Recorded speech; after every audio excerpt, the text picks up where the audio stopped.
Torul, deyəcəksən biz bu bağ evinə niyə gəldik, hə? Bütün yol boyu da heç nə demədin, danışmadın. Biz niyə gəldik bura?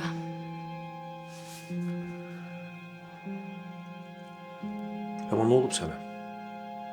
Niyə belə edirsən? Neynirəm ki? Əvvəl kimi deyilsən. Olduqca əsəbisən, aqressivsən, hər şey səhv başa düşürsən. Mən sadəcə Murada baxmaq istəyirəm. Murad mənə öyrəşsin, Murad məni istəsin, məni də anası kimi görsün. Mən təkcə bunu istəyirəm. Burada səhv nə var ki? Mən sənə deyirəm ki, Murada baxma. Amma mövzu sadəcə bu deyil. Nədir mövzu? Laləyə qarşı olan davranışların, bugün elədiklərin, niyə belə edirsən? Anama da saymazlıq eləmsən.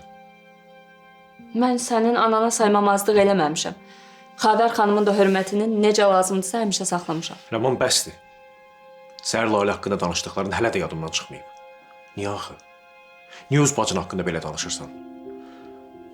Baxır səni tanıya bilmirəm. Sən məncə Laylən haqqında niyə elə danışdığımı çox yaxşı bilirsən, hə? Mənim belə aqressiv olmağıma da səbəb sənsən. Sən mənim haqlı olduğumu bilə-bilə məni günahkar çıxardırsan.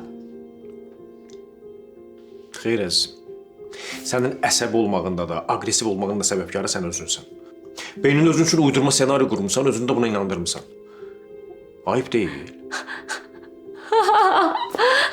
Hamınız Lalənin vəkili olmusunuz. Hamınız.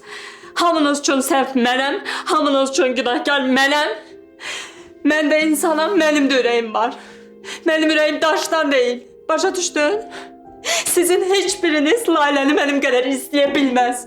Laylənin bu vəziyyətdə olmağına da heç biriniz pis ola bilməzsiniz mənim qədər. Mən hər gecə ağlaya-ağlaya yatıram. Sənin bundan xəbərin var? Yox. Kaş Lalənin yerinə mən yıxılardım. Kaş mən ölərdim. Sizin də canınız qutarardı. Mənə deyirsən ki, dəyişmirsən, sənin özündən xəbərin yoxdur. Mənə inanmırsan, mənə güvənmirsən.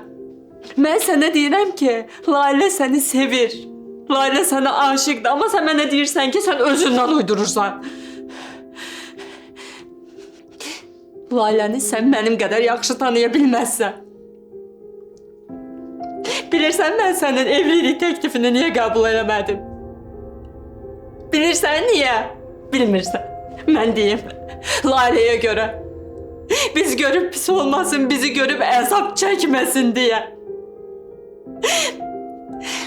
Mənim nələr çəkdiyimi sən bilmirsən. Mənim necə mübarizə apardığımı sən bilmirsən. Ona görə də xahiş edirəm. Bax, səndən xahiş edirəm. Mənə belə rəftar eləmə. Sən mənə inanmasan, sən mənə güvənməsən, mən ölərəm. Bax, mən bugünə qədər hər şeyimi tək başıma həll eləmişəm. Hər şeyimi. Heç kim mənim yanımda olmayıb. Heç kim mənim başımı sığalamayıb. Amma sən həmişə yanımda olmusan. Sən mənim atamın, öz atamın belə mənə vermədiyi dəyəri vermisən mənə. Ona görə də nə olar, məni tək qoyma. Nə olar, məni sevgindən məhrum eləmə.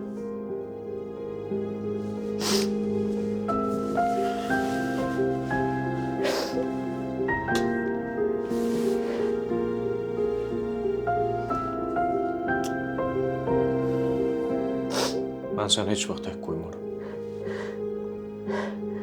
Sən mənim bu həyatdakı hər şeyimsən.